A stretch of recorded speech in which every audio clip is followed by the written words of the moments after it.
your breath, my bellows, my heart, your hearth.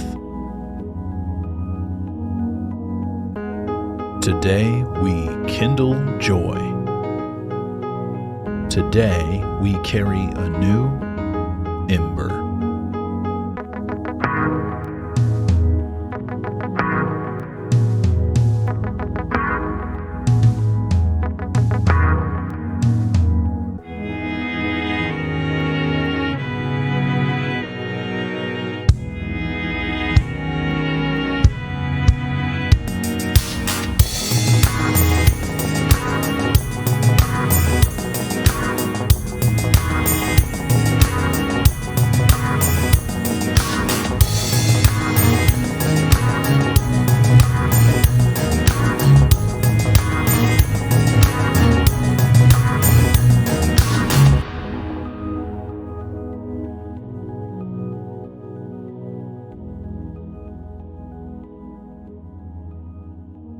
Well, welcome to Embers, a Whisper and Flame podcast. My name is Michael, and I am the voice of Whisper and Flame, the voice that will guide you and journey with you these next 30 days.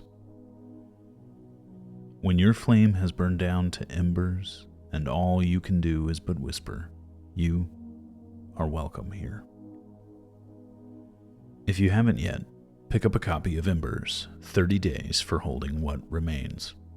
It's a guided devotional journal that lets you encounter art and poetry and scripture and gives you a place to write your story for yourself.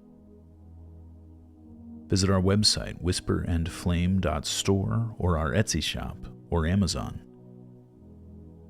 I'm a former staff pastor at an inner-city homeless shelter. I was a hospice chaplain working with patients facing the ends of their lives. I planted a church that welcomed deconstructing Christians before deconstruction was even a term.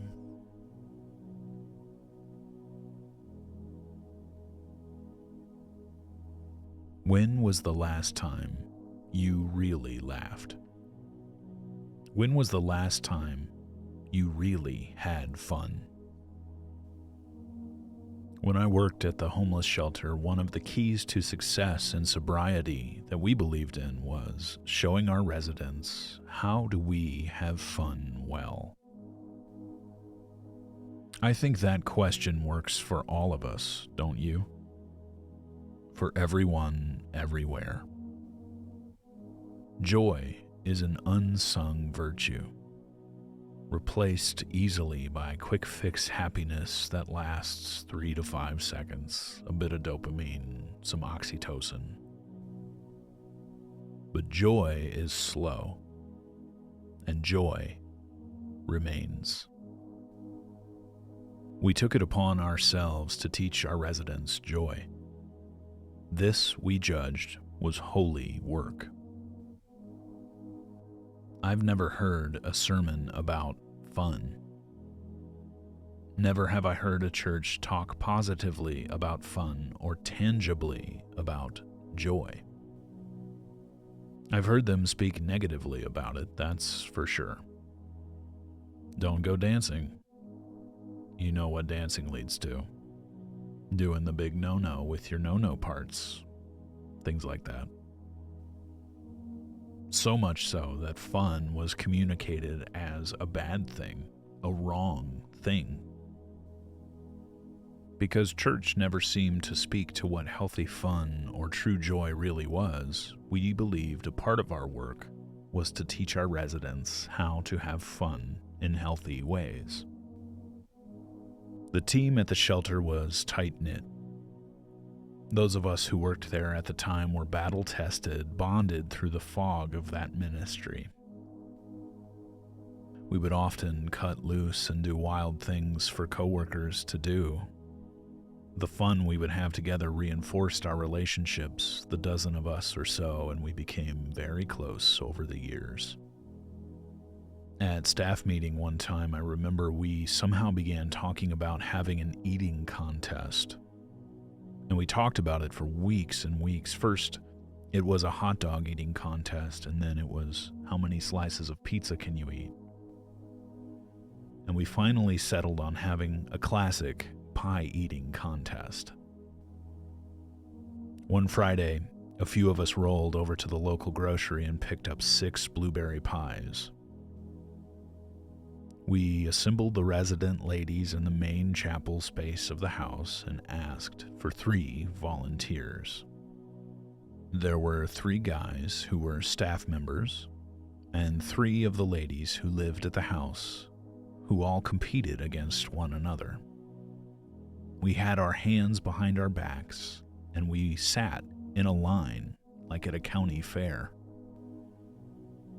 Everyone was cheering us on, and at the count of 3, we slammed our faces down and tried our best to work our way down to the tin. I must say, I did really well. I thought I was going to win. I was almost through the last bit of crust when I heard a new round of cheers break out. I looked up and they were crowning one of the ladies a winner. She beat me. But I was the best out of the guys, though. The winner came up to me and talked some trash, and everyone had a great time. I forget the winner's name, but I remember from that moment on, I just called her Blueberry. Another time, my sister gave me a late Christmas gift. It was actually spring rolling into summer at this point.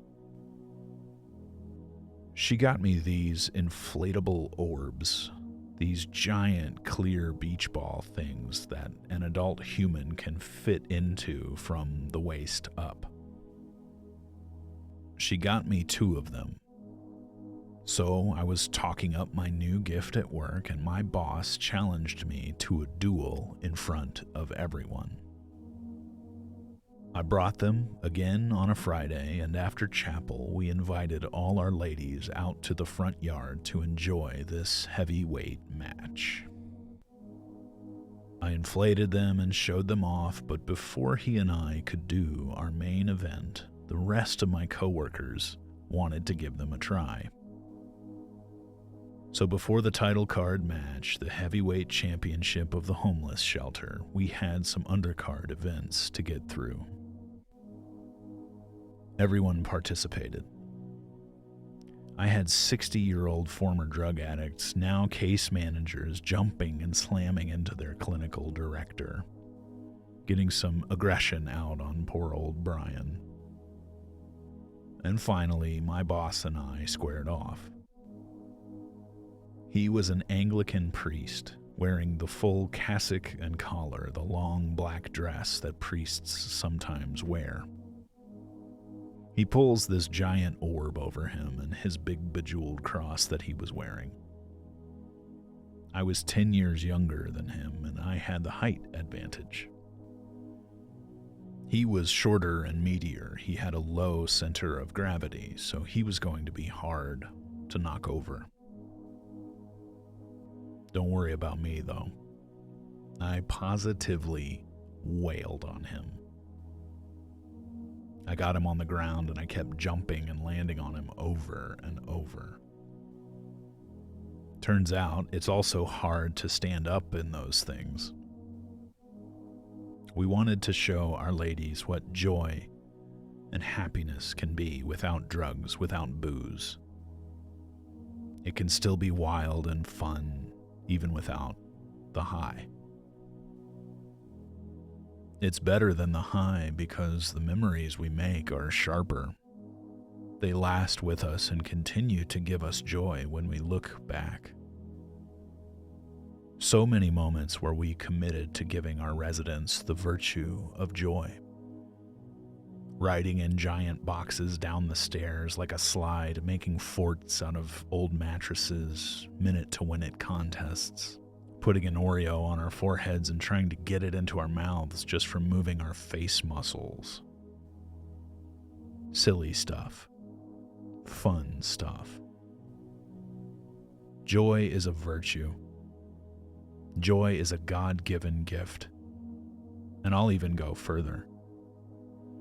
I'll say that fun is also a virtue.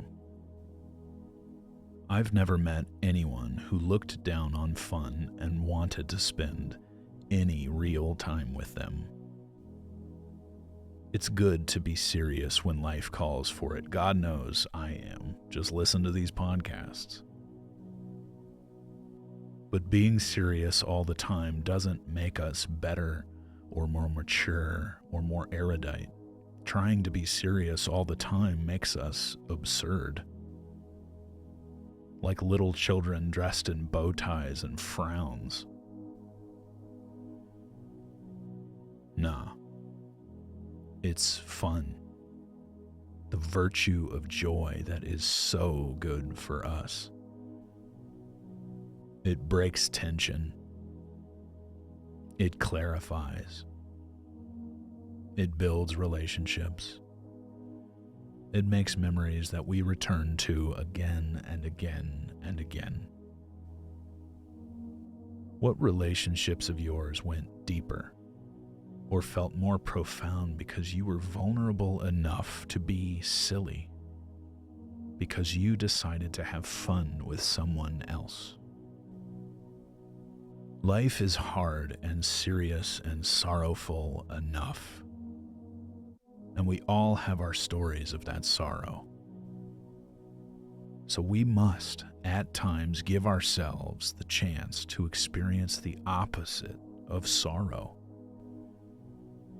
We must aim for joy, because joy is the true environment that we were made to live in. When we, like unself-conscious children, choose to enter into that playfulness, into fun, and into joy, we usher in an environment that God made us for. And much like beauty telling us the truth about what is and what's behind the veil, joy tells us the truth about the life God made us for. The sorrows and the hurts of this life are an aberration, a mutation on God's good world that we have ushered in. If God is love, if He is truly holy, holy, holy, then that means He is utterly good Himself and always aiming for the highest good for us, creating us for the sacred environment of forever joy. He made us for it. And we can reach out and touch it when we're at our most playful, our most open, our most joyful. That is when you and I are at our very best. That's why chasing the minute happinesses of this life, every like on social media, every buzz, every thrill we chase are only hollow calories. They're spiritual junk food. When God made us to enjoy a 3-course meal at His table, a meal of joy, fun, and play. And there's nothing wrong with quick happiness. I like junk food too, spiritual or otherwise. But it doesn't sustain anything. It's not made to. Only joy, only play, only fun is the sustenance of real life that God is inviting us into. God is the God of fun. He made it so that we can bond with one another and create memories that last, that sustain us when sorrows return, as they surely will.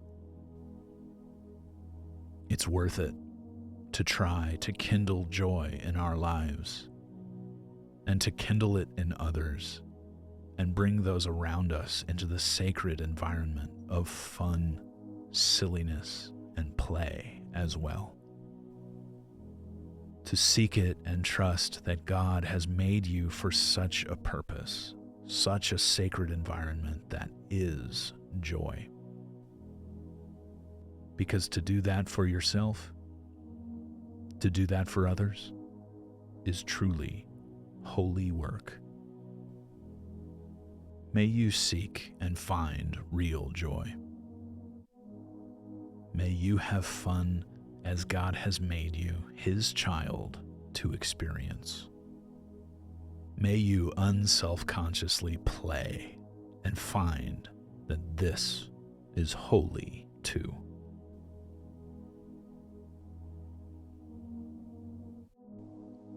Breathe our breath prayer with me.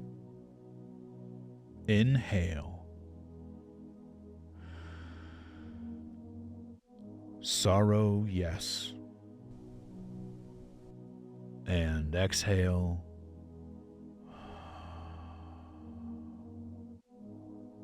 But with it, joy.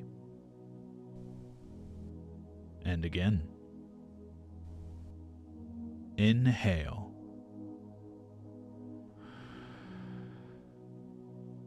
Sorrow, yes. And exhale. But with it, joy.